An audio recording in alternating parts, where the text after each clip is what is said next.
Umati mkubwa wa wakazi wa mtaa wa Langas ulijitokeza kupokea chakula cha msaada katika shule ya msingi ya Langas jijini Eldoret, kaunti ya Uasin Gishu. Umati huo uliwashangaza wengi, Nursa Rabsha Itoke waking'ang'ania chakula hicho na kuchora taswira ya hali ngumu ya maisha. John Wanyama anakina cha taarifa hiyo.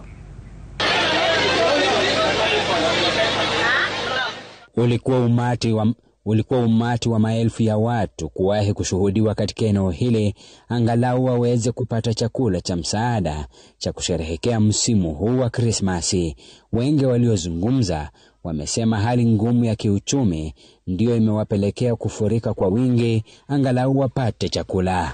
So niliamua hawa mama juu mimi ni mama na mama ndio mambo yote kwa boma. So niliona wamama wale wajiwezi wakule Christmas kwa siku ya leo. Wengi wetu pia tukua tumetarajia tunaweza pata Christmas. Basi tunashukuru. Mama Dota utushikilie kabisa.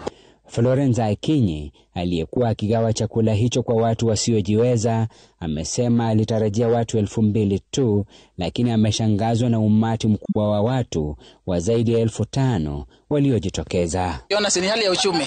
Hali ya uchumi ni kali. Lakini najua uchumi itarudi chini kulingana na excellency wetu William Samoei Ruto amejaribu kurudisha uchumi chini, lakini kuna wale wenye bado wajiwezi. Uchumi imekuwa ngumu sana. Hata tukutarajia kama mimi nitapata hiyo Christmas. Maisha imekuwa ngumu.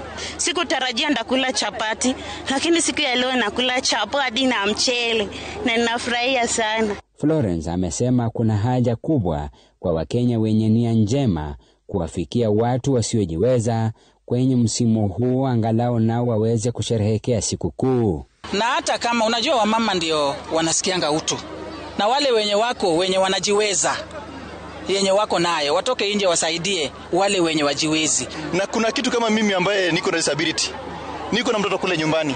Nikienda niseme hii nimepewa na Mama Dota, kuna kitu mtoto atasema kwa moyo wake. Atasema Mungu abariki mama na maoneko yake ifanikiwe.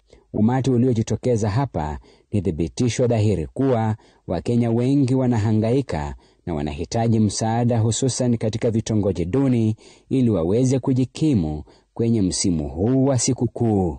John Wanyama, Runinga ya Citizen, kaunti ya Uasin Gishu.